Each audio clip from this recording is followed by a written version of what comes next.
à 5 minutes. Le 7-9 de Matin Première. Il est 7h48. Bonjour Thomas Gadisseux. Bonjour à toutes et tous. L'invité de la matinale ce matin, c'est le bourgmestre de Namur et président du CDH, Maxime Prévost. Le CDH qui a relancé hier lors d'un meeting sa transformation intitulée « Il fera beau demain », un titre qui a fait sourire, notamment durant cet été. Tant cela a été compliqué tout de même pour le parti d'enclencher pendant la pandémie cette mutation. Maxime Prévost veut réaffirmer sa position au centre de l'échiquier politique, un échiquier tiraillé de plus en plus par les extrêmes. Le CDH qui, on le rappelle aussi, est dans l'opposition au fédéral en Wallonie et à Bruxelles. On va donc aussi parler inondations et crise sanitaire avec le bourgmestre président du CDH. Bonjour Maxime Prévost. Bonjour. Vous êtes bourgmestre de Namur, sollicité pour des foires, des festivals. Le pass sanitaire, vous approuvez ? Oui, j'approuve son extension et d'ailleurs, comme bourgmestre, j'ai souhaité aussi le rendre obligatoire à partir de 500 personnes, en intérieur comme en extérieur. On a dans une cité universitaire comme la nôtre toute une série de festivités, bien sûr les fêtes de Wallonie qui s'annoncent, mais aussi le bal des Bleus, les kermesses qui reprennent de plus belle à gauche et à droite au sortir de l'été. Et donc je pense qu'on doit rester prudent. Et donc, pour les fêtes estudiantines, il y aura bien évidemment aussi le pass sanitaire à Namur. Effectivement, et je pense que c'est aussi une manière assez directe d'inciter les uns et les autres à franchir le Rubicon et aller se faire vacciner si jusqu'à présent ils étaient hésitants. Vous dites qu'on a été plus loin que la réglementation qui existe pour l'instant autour de ce pass sanitaire. Ça veut dire que vous ne comprenez pas ce débat qui tourne autour du pass et des libertés, de nos libertés. Bon, je le comprends, je le respecte. Par nature, on ne peut pas nécessairement toujours tous partager une opinion unique comme un bloc monolithique, mais en l'occurrence, je pense que on aurait tort de considérer que tout est derrière nous. Moi, ce qui me préoccupe, c'est ce que j'évoquais lors d'une discussion avec l'un ou l'autre expert, c'est que le jour où, à force de ne pas avoir étouffé dans l'œuf grâce à la vaccination, l'actuel virus et ses variants, en restant avec un taux de population trop faiblement vacciné, on risque de voir émerger dans les mois qui viennent un nouveau variant qui, lui, ne saura pas être contrecarré par les vaccins qui ont été déployés jusqu'à présent, avec le risque alors d'un retour à la case départ comme en mars 2020, ce qui serait évidemment humainement, moralement, économiquement catastrophique. Et on est dans un contexte particulier en Belgique avec une grande différence de vaccination, de taux de vaccination entre les différentes entités du pays. Un ministre fédéral de la Santé, Frank Van den Broek, qui dit la semaine dernière on doit à un moment donné rendre la vie plus dure à ceux qui ne sont pas vaccinés. Vous approuvez ça aussi ? Moi, je pense qu'on doit être dans une démarche d'élargissement clair du pass sanitaire et d'ailleurs on y est contraint par l'incurie de gestion bruxelloise. On a dénoncé au CDH depuis longtemps. Vous êtes dans l'opposition. La manière dont le gouvernement bruxellois, un peu en dilettante, ne poignait pas dans le dossier. Souvenez-vous qu'au départ, le ministre de la Santé se préoccupait plus, l'écologiste Alain Marron, de la pollution potentielle des déchets que représentaient les écouvillons, que réellement s'atteler. Il y a une responsabilité politique dans la situation actuelle à Bruxelles, dans le chef d'Alain Marron. Bon, je pense qu'on ne peut pas en tout cas occulter cette question. Et le ministre-président ne poigne pas assez dans la question. C'est seulement maintenant qu'on est en train d'essayer de déployer des contacts en allant vers les gens, en faisant en sorte que des cars se rendent dans les quartiers, mais soyons lucides, dans certains cas de figure, même en mettant un desk de vaccination au seuil de la porte de certaines personnes, elles ne décident pas pour autant de se faire vacciner. Donc l'enjeu n'est pas que la proximité d'accès, ça fait quand même suffisamment longtemps que l'on ait conscience dans ce pays que ce virus circule et que la vaccination peut être la solution. Il y a un problème qui doit être résolu au niveau des communautés notamment, mais pas exclusivement. Il faut travailler peut-être avec des personnes qui sont dans ces éléments-là des vrais influenceurs et qui pourront alors obtenir un résultat meilleur que celui du gouvernement. Quitte à aller jusqu'à une vaccination obligatoire, Maxime Prévost, vous y êtes favorable au CDH ? Moi, je ne suis pas en tout cas contre le débat. Plutôt que de pourrir de manière perpétuelle la vie des gens pour qu'ils soient finalement contraints en étant sans cesse repoussés dans le coin à devoir se faire vacciner, est-ce qu'il n'est pas plus heureux finalement d'oser ouvrir ce débat, pas nécessairement à l'égard des enfants et des adolescents, mais à tout le moins pour la population adulte, pour autant évidemment qu'il n'y ait pas de contre-indication médicale, parce que ça doit se respecter aussi et être uniquement jugé non pas par des politiques mais par des experts. Peu de pays l'ont fait, Tadjikistan, Turkménistan, le Vatican. Oui, le Premier ministre n'y est pas favorable. Vous pourrez en tant que bourgmestre aussi, peut-être avec le périmètre d'action que vous avez, imposer cette vaccination pour certains personnels, par exemple de la ville ou les pouvoirs publics. Ce serait envisageable ça d'aller plus loin que la législation fédérale ? Je ne pense pas que ce soit une prérogative qui est choix au bourgmestre.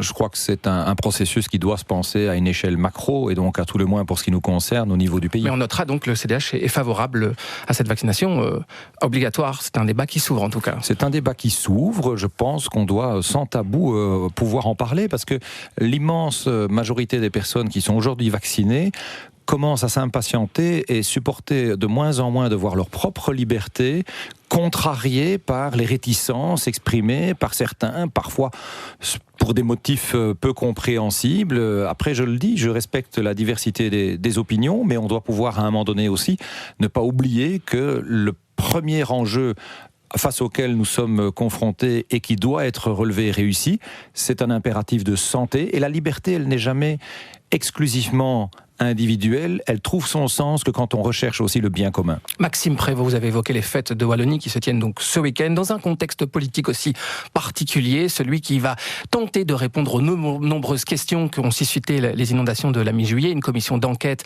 d'ailleurs, va animer le Parlement wallon durant de nombreuses semaines. Le CDH, on le rappelle, est dans l'opposition. Qu'est-ce que vous attendez concrètement de cette commission d'enquête ? D'abord et avant tout, plus qu'une chasse à l'homme, parce que ce qui m'intéresse en l'occurrence ici, ce n'est pas de scalper des têtes, ça ne fera pas avancer le schmilblick. C'est d'abord que l'on puisse, avec beaucoup de lucidité et de transparence, identifier là où il y a eu des défaillances, notamment sur les alertes qui ont été données. Certaines communes ont eu des informations plus rapidement que d'autres. Certaines communes ont été mieux inspirées que d'autres aussi, en osant procéder à des évacuations. On a des questions qui entourent aussi les barrages, la manière dont ceux-ci ont été gérés. Je me souviens que quand j'étais, il y a quelques années, ministre en charge notamment des voies hydrauliques, j'avais voulu m'inscrire dans un processus de digitalisation aussi de la gestion des barrages pour pouvoir anticiper les choses. C'est de nouveau la lourdeur wallonne qui pourrait à un moment donné expliquer ce manque de gestion dans la crise ? C'est trop tôt pour moi à ce stade de le dire et je n'ai pas envie de faire de procès d'intention, mais ça me paraît évident que la question doit se poser, comme d'ailleurs on ne doit pas exonérer le fédéral de toute une série de responsabilités. Tout le monde s'accorde à dire qu'aujourd'hui on a une protection civile qui n'en a plus que le nom. Les rares ressources humaines et d'équipements qui subsistent, oui, ont été mobilisés et il faut leur rendre Vous connaissez hommage. bien la situation en tant que bourgmestre de Namur, la capitale wallonne. Cette situation qu'on a connue dans un moment inédit des inondations sans précédent, elle se reproduit quand même régulièrement dans le quotidien en termes de gestion de crise, peut-être moindre, mais quand même des crises.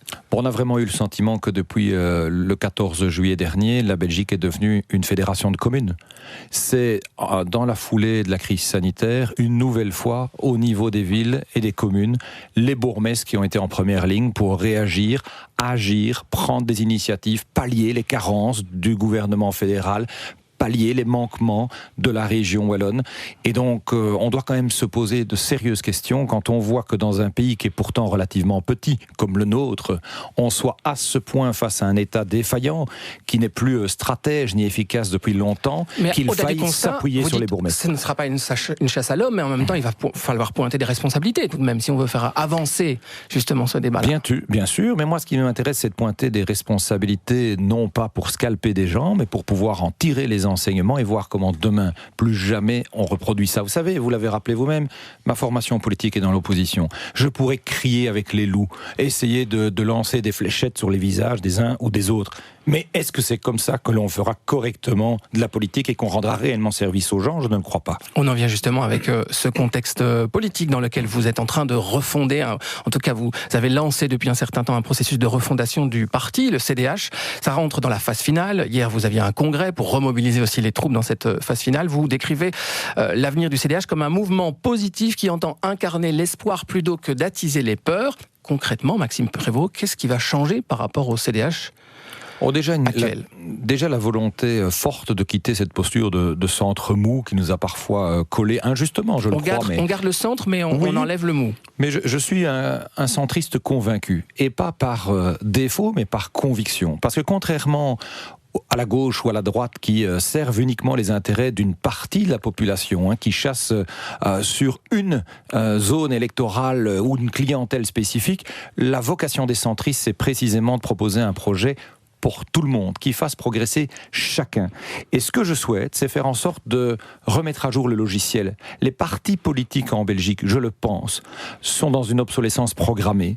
Ils ont beaucoup trop le regard sur leur propre nombril, en train de se chamailler en permanence par des tweets interposés comme des gamins, plutôt que de se préoccuper de la situation de terrain auquel les gens sont confrontés. Et je trouve salutaire, et c'est pour ça que je l'ai initié, qu'une formation politique, et probablement que ça doit se faire d'ailleurs dans un cycle tous les 20 ans, remette à jour son propre logiciel de pensée, pour ne pas seulement être un parti politique qui incarne un passé, qui porte un héritage, mais qui trace au contraire un avenir et qui permet d'intégrer les nouveaux défis, comme celui de la révolution numérique, de la transition écologique et climatique, le défi des flux migratoires, la question aussi du vivre ensemble avec les tensions interculturelles, des éléments qui finalement, il y a 30-40 ans, n'étaient pas suffisamment à l'agenda politique. Maxime Prévost, il y a quelques années, est né notamment de la part de certains membres du CDH un groupe de réflexion qui s'appelait eChange, qui a d'ailleurs inclus d'autres personnalités, d'autres partis, qui évoquaient exactement cette démarche-là que vous décrivez aujourd'hui. Vous marchez dans les pas de ce projet eChange qui n'a pour finir pas abouti, mais qui va aboutir vers un autre mouvement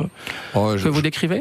Je pense que par respect par rapport à ceux qui ont contribué à eChange, je ne peux pas me permettre de vampiriser leur démarche, mais par contre, est-ce qu'elle m'a inspiré ? Oui, très clairement, parce que je pense qu'aujourd'hui, on doit être poreux à toutes les idées et éviter l'entre-soi. Le problème des partis politiques en Belgique, c'est qu'on donne le sentiment que chacun a le Saint Graal, la vérité absolue. Et vous n'avez jamais participé à ce jeu politique-là ? Mais ma formation politique, probablement, et c'est pour ça que je veux en changer, que je veux la rendre beaucoup plus permissive par rapport à la réalité des citoyens. Je veux vraiment un mouvement qui soit positif pour les gens, qui permette d'aller de l'avant. Un projet pour et pas un projet contre. Ce nouveau parti-là, il aboutira quand ?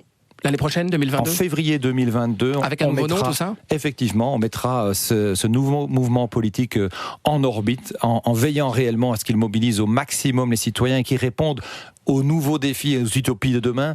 Les enjeux environnementaux irrigueront bien entendu cela. Je veux aussi m'exonérer de toute lourdeur par rapport à un passé ou à un héritage, que ce soit sur les questions politiques, religieuses ou philosophiques. Je veux aussi d'un parti centriste qui se fasse du combat pour l'égalité des femmes, mais l'égalité aussi des genres, les LGBT, ce genre de cause qui était peut-être moins présente avant dans l'ADN du CDH, mais que je veux réhabiliter aujourd'hui pour vraiment un parti qui soit au rendez-vous des attentes de chaque citoyen, sans exclusive.